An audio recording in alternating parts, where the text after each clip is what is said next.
IMA Kolkata শাখার সহ সভাপতির পদ থেকে পদত্যাগ করলেন কৌশিক বিশ্বাস।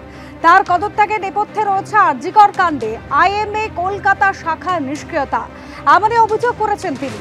ইতিমধ্যেই তিনি মেল করে আইএমএ কলকাতা শাখা এবং রাজ্য শাখাকে তার পদত্যাগ পত্র পাঠিয়েও দিয়েছেন। দিনে দুবার ব্যবহার করো স্টপেজ ক্রিম আর নিজেকে রাখো evergreen Keya Seth aroma therapy stop age cream, আর খুঁজে পাও নতুন আমিকে।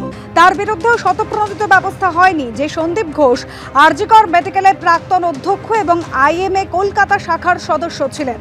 আইএমএ হেডকোয়ার্টারের নির্দেশের পর সন্দীপের বিরুদ্ধে ব্যবস্থা নেওয়া হয়, এমনই অভিযোগ জানিয়েছেন কৌশিক বিশ্বাস। আইএমএ কলকাতা শাখার সহ সভাপতির পদ থেকে পদত্যাগ করলেন কৌশিক বিশ্বাস। আইএমএ কলকাতা শাখার সভাপতি এবং আইএমএ রাজ্য শাখাকে ইমেল করে তিনি তার পদত্যাগ পত্র পাঠিয়েছেন, জানিয়েছেন কৌশিক বিশ্বাস।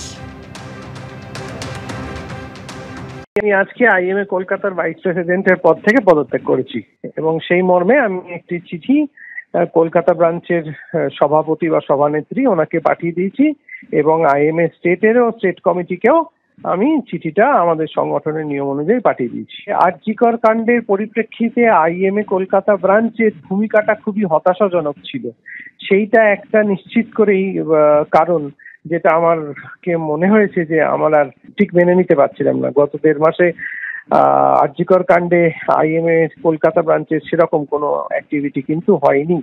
এটা আপনি নিশ্চিত করে, আমিও সহসভাপতি হিসেবে তো তার দায়িত্ব এড়াতে পারি না। সেই জন্যেই পদত্যাগের একটা সিদ্ধান্ত। আরেকটি সিদ্ধান্ত হচ্ছে আইএমএ কলকাতা ব্রাঞ্চটা বর্তমানে যারা চালান তারা যে বিশেষ গোষ্ঠীর অন্তর্ভুক্ত বলে পরিচিত, আমি আর তাদের সঙ্গে একসঙ্গে কাজ করতে পারছি না, সেই জন্যও আমার পদত্যাগ।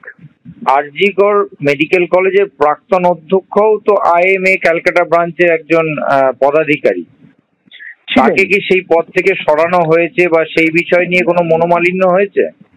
দেখুন, তাকে তো অনেক দিন আগেই সরিয়ে দেওয়া হয়েছে, কিন্তু ব্যাপারটা হচ্ছে সেটা দিল্লির নির্দেশে সরানো হয়, মানে I mean to say Delhi IM এর নির্দেশের পরে সরানো হয়েছিল, যেটা আমার তখন থেকেই মত ছিল যে দিল্লির নির্দেশ আসার আগেই আমরা তাকে সরিয়ে দেব, সেটা আমার মত ছিল।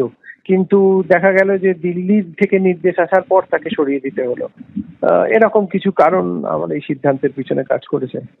শেষ প্রশ্ন আপনাকে, আইএমএ বেঙ্গল ব্রাঞ্চে নির্বাচন একদম কাছাকাছি, আপনি কি সেখানে নির্বাচনে দাঁড়াবেন? না না না না, আইএমএ রাজনীতি মুক্ত থাক, এটাই আমার ইচ্ছা। আমি এই নির্বাচনে কোনো রকম ভাবেই অংশগ্রহণ করছি না। আইএমএ আজীবন সদস্য আছি, সেরকম ভাবেই থাকবো। সংগঠনের যখন দরকার হবে কাজ করে দেবো, কিন্তু আমি রাজনীতিক ভাবে যেহেতু একাধিক পদে রয়েছি সেই জন্য আমি আইএমএ নির্বাচনে দাঁড়াচ্ছি না।